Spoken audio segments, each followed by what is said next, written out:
इस्लाम को अगर जानना है तो सबसे ज्यादा जरूरत है इस्लाम के अंतिम पैगंबर हजरत मोहम्मद सल्लल्लाहु अलैहि वसल्लम की कथनी और करनी जानने की। अगर वो जान लिया तो इस्लाम पूरा जान लिया। बिना आपके बारे में जाने हुए इस्लाम को कोई समझ ही नहीं सकता। तो आपने अपने जीवन में किया क्या? श्रीमद् भगवद गीता के अध्याय 3 का 21वां श्लोक है, यद्यदा चरति श्रेष्ठस्तद देवे तरो जना सा यत् प्रमाणम कुरुते लोकस तदनु वर्तते। श्रेष्ठ पुरुष, ईश्वर के दूत जैसा जैसा आचरण करते हैं, अमल करते हैं, दुनिया के लोग भी उसको देखकर वैसा वैसा ही आचरण करते हैं। वो जिस रास्ते पर चल पड़ते हैं समस्त मनुष्य समुदाय उसी रास्ते को अपना लेता है। हजरत मोहम्मद सल्लल्लाहु अलैहि वसल्लम ऐसे ही श्रेष्ठ पुरुष थे। लिखा हुआ है, आपके वेद में लिखा हुआ है कि और एक पैगंबर आने वाला है। आपकी भगवत गीता में लिखा है चैप्टर नंबर 4 में वर्ष नंबर 7 से 8 में, यदा धर्मस्य यानी युग युग में जब भी परेशानी आएंगी इस धरती पे तो मैं एक रूप हासिल करूंगा, अवतार। अवतार की सही मानी आपको मिलेगा वेद से।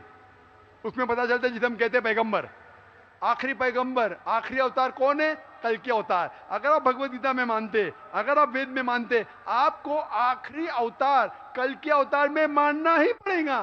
फिर ही आप कह सकते मैं असल भक्त हूं भगवत गीता का। वो तो है ही, आपने जो बताया कल के अवतार तो आने वाला तो ही है। मानते कल के अवतार में आने वाला है, आ चुका है। और उसमें लिखा था कल के अवतार की मां के नाम क्या है? सुमति। सुमति की मानी अमन, अरबी में कहते हैं आमिना। मोहम्मद सल्लल्लाहु अलैहि वसल्लम के वालदा का नाम था आमिना। उसमें लिखा है कल के अवतार चैप्टर नंबर, अभी हवाला भी दे रहा हूं मैं, टाइम मिल रहा है ना। कल के अवतार चैप्टर नंबर 2 वर्ष नंबर 5 श्लोक नंबर 5, 7, 9, 11, 15। इसमें लिखा है कि उसके वालिद का नाम है विष्णु यास। विष्णु यास मतलब खुदा का बंदा। अरबी में तर्जुमा करेंगे अब्दुल्ला। मोहम्मद सल्लल्लाहु अलैहि वसल्लम के वालिद का नाम था अब्दुल्ला। उसमें लिखा है वो इसी जगह में पैदा होंगे जो अमन की जगह है। हम मानते हैं कि मक्का एक अमन की जगह है। उसमें लिखा है कि वो उस फैमिली में पैदा होंगे जो उस इलाके के अमीर होंगे। हम जानते हैं कि कुरैश के फैमिली में पैदा हुए थे मोहम्मद सल्लल्लाहु अलैहि वसल्लम। उसमें लिखा है कि वो 12वीं तारीख माधव के दिन पे पैदा होंगे। वो 12वीं रब्बी अव्वल मोहम्मद सल्लल्लाहु अलैहि वसल्लम पैदा है। आगे आप पढ़ेंगे वेद में लिखा है कि उसके 4 करीब दोस्त थे, जिसका मैं जिक्र किया हूं। 4 करीब दोस्त मोहम्मद सल्लल्लाहु अलैहि वसल्लम के थे, जो हजरत अबू बकर, हजरत उमर, हजरत उस्मान, हजरत अली। मैं अल्लाह भी मौल, अल्लाह ताला की रहमत सब पे हो। किसके बारे में जिक्र करें? उनको सबसे पहली जो वही आएंगी वो आएंगी एक गार के अंदर। हम जानते हैं मोहम्मद सल्लल्लाहु अलैहि वसल्लम सबसे पहली वही आए गारे हिरा में। फिर वो करेंगे हिजरत नॉर्थ की तरफ, फिर से वापस आएंगे। मोहम्मद सल्लल्लाहु अलैहि वसल्लम हिजरत की मदीना जो नॉर्थ के ऊपर है, फिर से वापस आए। मैं तो 1 घंटा सिर्फ तस्करा कर सकता हूँ मोहम्मद सल्लल्लाहु अलैहि वसल्लम हिंदू धर्म में, वक्त नहीं है। मैं ये पूछना चाहता हूँ, आप मानते क्या इस कल के अवतार में? आप मानते मोहम्मद सल्लल्लाहु अलैहि वसल्लम आखिरी पैगंबर है? मैं तो कुरान 3 बार पढ़ा हूँ साहब, मैं तो मानता हूँ कुरान को, वो बात नहीं है। मानना सिर्फ जरूरी नहीं, अमल करना जरूरी है। मैं कहूंगा मैं खुदा को मानता हूँ, खुदा की बात पे अमल ना करता हूँ तो बेकार है। मैं कहता हूँ मैं मेरे वालिद से बहुत मोहब्बत करता हूँ, वालिद की बेइज्जती करता हूँ, वालिद की बात नहीं मानता हूँ, वालिद से बदतमीजी करता हूँ, तो क्या फायदा? आप समझ रहे ना?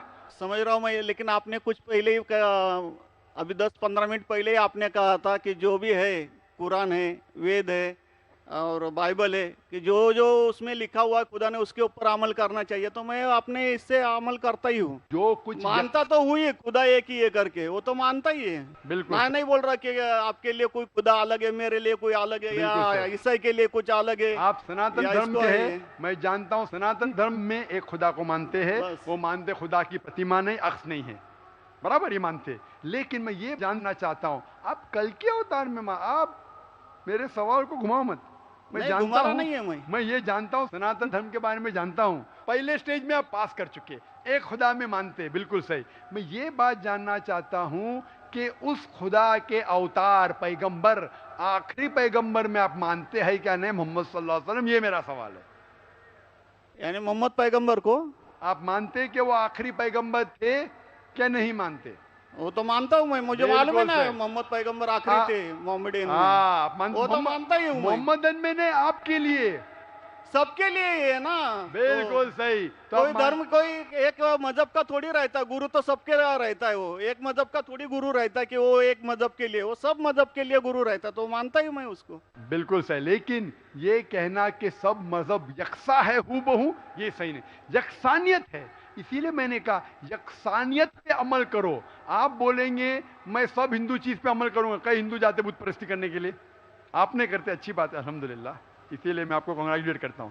आप बुत परस्ती नहीं करते, मैं आपको कॉन्ग्रेचुलेट करता हूं। मैं कॉन्ग्रेचुलेट करता हूं क्योंकि सनातन धर्म बुत परस्ती नहीं करता है। अल्हम्दुलिल्लाह सुम्मा अल्हम्दुलिल्लाह, आप आधे इम्तिहान में सफलता पा गए। अभी ये पूछता हूं मैं, जैसे आपने कहा, आप अगर मोहम्मद सल्लल्लाहु अलैहि वसल्लम को आखिरी पैगंबर मानते हैं तो उसके पैगाम पे अमल करना ज़रूरी है। सिर्फ पैगाम को पढ़ना ज़रूरी नहीं, पैगाम पे अमल करना ज़रूरी है। अगर मैं कहता हूं मानता हूं लेकिन अमल नहीं करता तो कोई फ़ायदा नहीं।